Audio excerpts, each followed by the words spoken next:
Good morning students. आज curve tracing के कुछ और प्रॉब्लम्स हम देखते हैं। देखिए एक प्रॉब्लम और देखते हैं अपन। ये एक प्रॉब्लम में दे रखा है y square into a plus x is equal to x square into a minus x. ये कर्व हमें ट्रेस करना है, इस वक्र का अनुरेखण करना है। वही वक्र अनुरेखण के लिए सबसे पहले सिमेट्री चेक करें।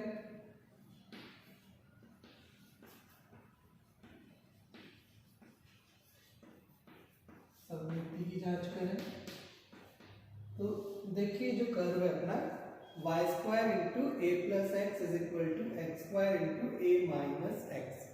तो यहाँ अगर हम देखते हैं तो y केवल एक ही जगह आ रहा है और उसकी घात सम है, लेकिन x हम देखें तो देखिए x की ये एक टर्म विषम आ रही है, यहाँ पे भी विषम टर्म आ रही है। ये एक टर्म जरूर सम घात की है, लेकिन सभी घातें x की सम नहीं है, लेकिन y की जितनी भी है केवल एक ही टर्म है वो सम घात की है। तो वक्र हमारा x अक्ष के पारित सममित होगा। वक्र की समीकरण में y के सभी पद समघात के हैं, अतः वक्र x अक्ष के पारित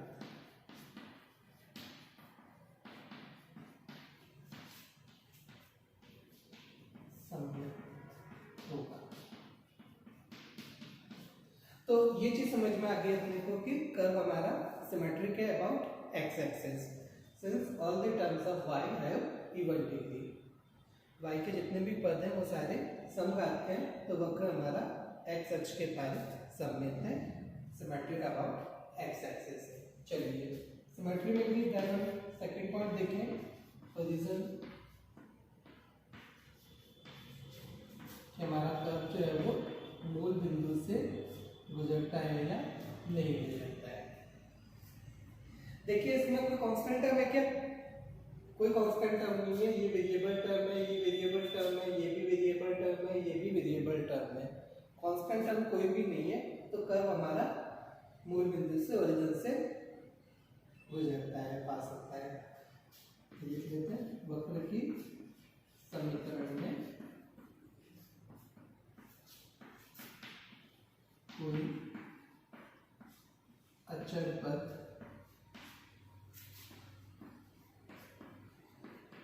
मौजूद नहीं है,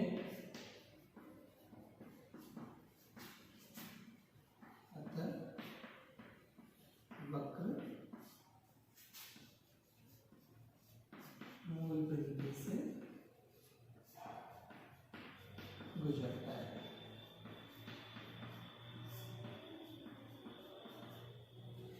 तो चलिए अब अपने को ये भी समझ में आ गया कि कर्व हमारा मूल बिंदु से गुजरता है, ओरिजिन से पास होता है। Since there is no constant term in the equation of curve, so curve passes through the origin.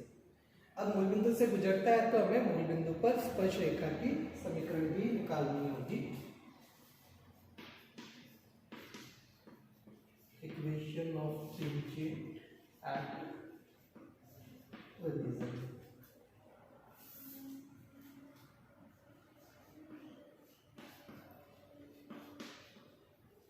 मूल बिंदु पर स्पर्श रेखा। अब मूल बिंदु पर स्पर्श रेखा निकालनी हो तो उसके लिए क्या करेंगे?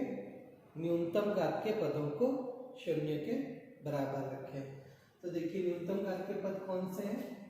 ये वाई स्क्वायर ए, ये 2 डिग्री की term, y square x 3 degree की, एक्स स्क्वायर ए 2 डिग्री की, और ये x³ 3 डिग्री की। तो न्यूनतम घात के पद है 2 घात वाले, तो तो दो घात वाले पद कौन से हुए, ए y square minus a x square, ये टर्म हम उधर ले जाएंगे तो ये होगी माइनस ए एक्स स्क्वायर। तो ये इक्वल टू 0 करना है।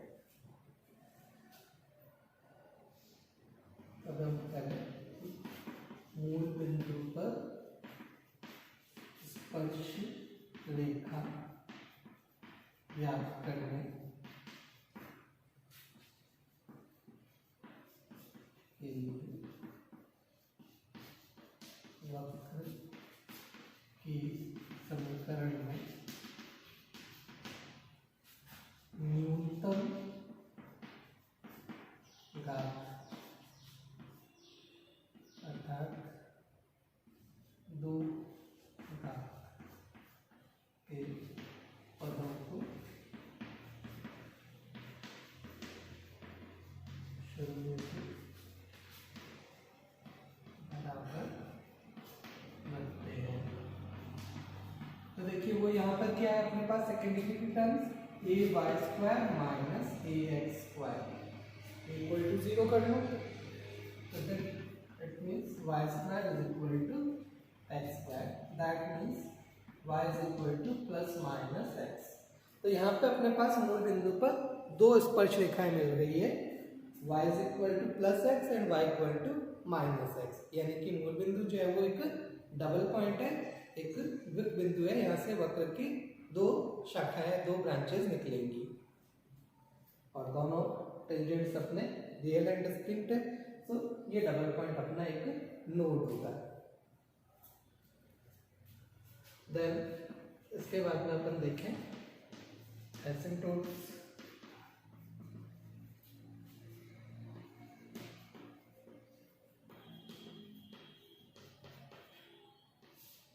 अनंत स्पर्शी, अनंत स्पर्शिया ज्ञात करने के लिए वही सबसे पहले हम देखें कि अक्षों के समांतर अनंत स्पर्शिया, उसके लिए y अक्ष के समांतर अनंत स्पर्शी निकालनी है।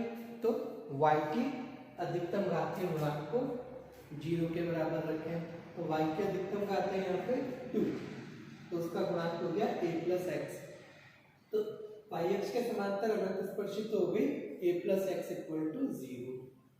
फिर हम देखें x अक्ष के समांतर, तो उसके लिए x की अधिकतम घात वो है x क्यूब, उसका गुणांक कांस्टेंट है, उसको हम 0 नहीं कर सकते, यानी कि x एक्सिस के पैरेलल कोई एसिम्पटोट नहीं है। तो चलिए एक एसिम्पटोट तो अपने को ये मिल रही है, लिख लेते हैं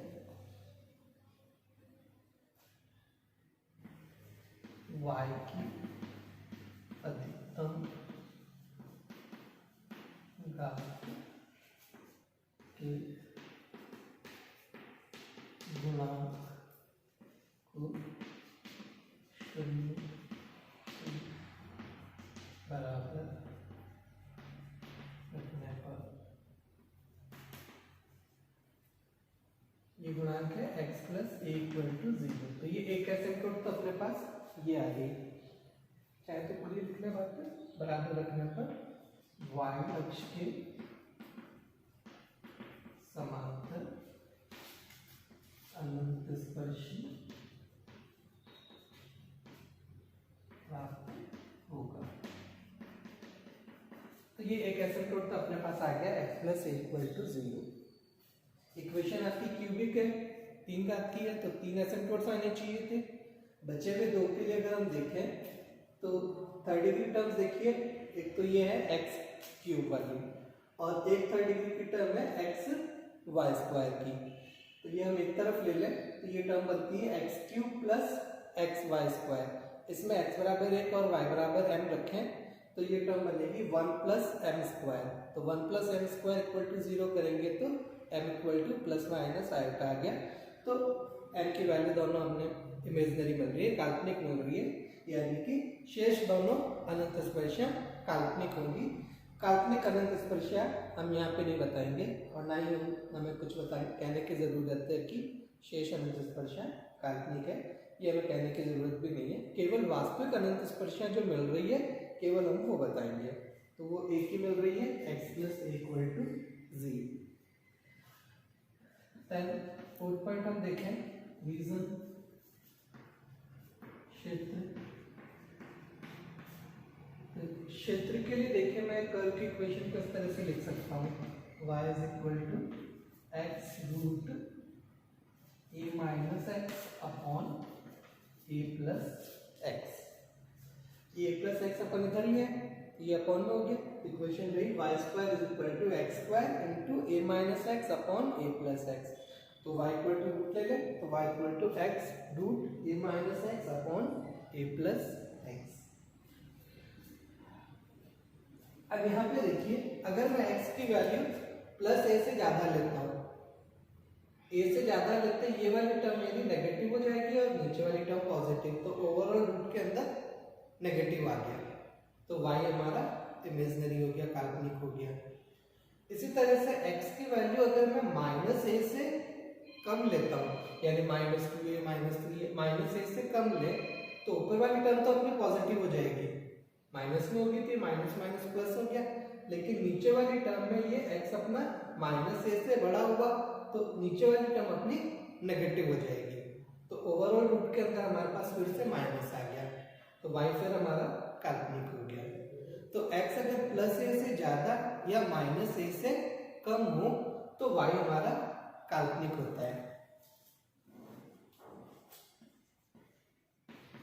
x का मान a से अधिक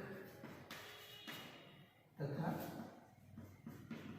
माइनस ए से कम होने पर y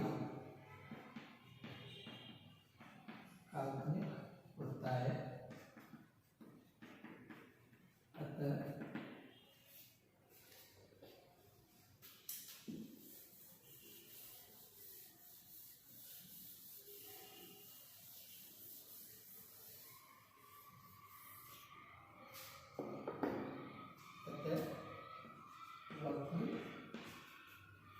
x बराबर माइनस ए से x बराबर प्लस ए के मध्य स्थित होगा।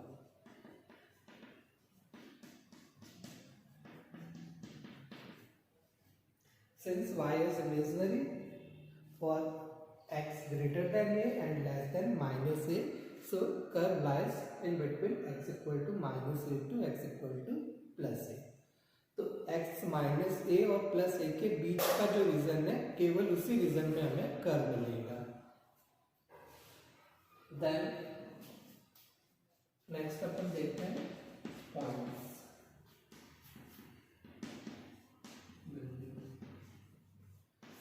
अब देखिए इसमें कर्व इक्वेशन में अगर मैं x को 0 रखता हूं, x अगर अपन 0 रख दें तो y हमें 0 मिलता है, 0 0 अपने को पता है, और y अगर मैं 0 रखता हूँ तो मेरे पास आता है a minus x equal to 0। तो एक पॉइंट और मिल रहा है, देखिए समीकरण में y बराबर 0 रखने पर a minus x equal to 0, it means x equal to 0 and x equal to a। तथा मतलब एक तो मूल बिंदु से गुजरेगा, वो हमें पहले से पता है, तो मतलब बिंदु a, 0 से गुजरता है।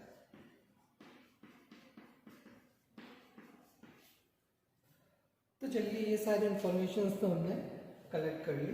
अब इन इंफॉर्मेशंस के बेसिस पर हम कर्व ट्रेस करते हैं।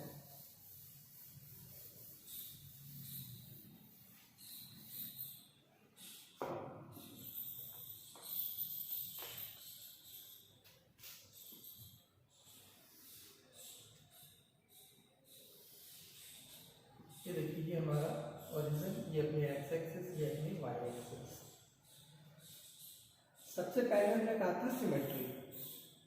सिमेट्री हमने कही थी कि अबाउट एक्स एक्सिस है, तो एक्स अक्ष के अबाउट कर्व अपना सिमेट्रिक है, यानी कि एक्स अक्ष के जैसा ऊपर बनेगा वैसा ही कर्व हमारा नीचे की ओर आएगा। चलिए सेकेंड पॉइंट पे हमने कहा था कि कर्व हमारा मूल बिंदु से गुजरता है, और हमने कहा था कि मूल बिंदु पर दो स्पर्श रेखाएं होंगी, y equal to plus x and y equal to minus x. तो मूल बिंदु से कर्व की दो ब्रांचेस भी निकलनी चाहिए। एक ब्रांच के लिए स्पर्श रेखा होगी y equal to x line, एक के लिए होगी y equal to minus x line. चलिए थर्ड हमने कहा था कि हमारी एसिम्पटोट है x plus a equal to 0 या x equal to minus a line. ये हमारी x plus a equal to 0 line, ये लाइन जो है ये हमारी एसिम्पटोट है, स्पर्श रेखा है। देन रीजन हमने कहा था कि कर्व हमारा माइनस ए कॉमा 0 से प्लस ए कॉमा 0 इनके बीच में होगा।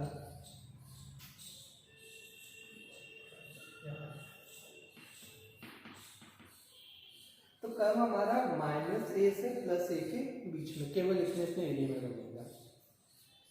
देन हमने पॉइंट्स में बताया था कि कर्व हमारा मूल बिंदु से भी गुजरता है, ए कॉमा 0 से भी गुजरता है। ये एक तरीके से हो सकता है कि पहले कर्व कुछ बढ़ता हुआ सा है, देन कुछ घटता हुआ सा, सिमेट्री की वजह से ऐसा ही नीचे की तरफ चले जाएगा। कर्व हमारा यहाँ से यहाँ तक बनना चाहिए, इसके आगे नहीं बनेगा। तो यहाँ तो अपने को क्लियर हो गया कि कर्व हमारा इस तरह का हो गया। अब हम बात करें इस रीजन की।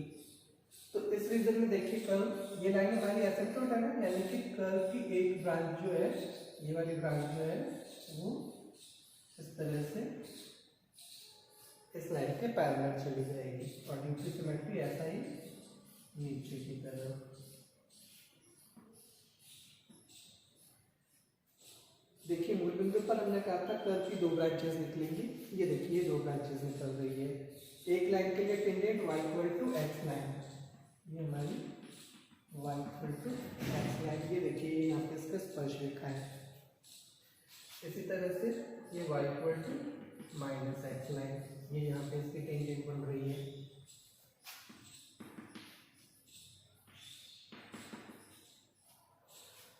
तो मूल बिंदु पर कर्व की दो ब्रांचेस आ रही है जिन पर टेंजेंट जो है वो एक के लिए y equal to x line है, एक के लिए y equal to minus x line है। तो ये जो कर्व बनेगा ये कुछ इस तरह का होगा। तो ये जो इंफॉर्मेशन हमने पहले सारी चीज़ें, सारे स्टेप्स जो हमने निकाले, उनसे जितनी जानकारी हमें मिली उन जानकारियों के आधार पर अपन कर्व बनाते हैं। तो ये वाला कर्व हमारा कुछ इस तरह का बनेगा। आई थिंक अब आप लोगों को समझ में आ रही होगी चीज़ें कि हमें किस तरह से कर्व ट्रेस करना है। ये जितने भी पॉइंट्स हमने 5 पॉइंट्स हम निकालते हैं, ये सारे स्टेप्स हमें बताने ज़रूरी है एग्जाम में। इन सारे स्टेप्स के पॉइंट्स मिलेंगे, देन इन स्टेप्स के बेस पर आपको कर्व ट्रेस करेंगे। इस कर्व ट्रेसिंग के पॉइंट्स अलग से मिलेंगे।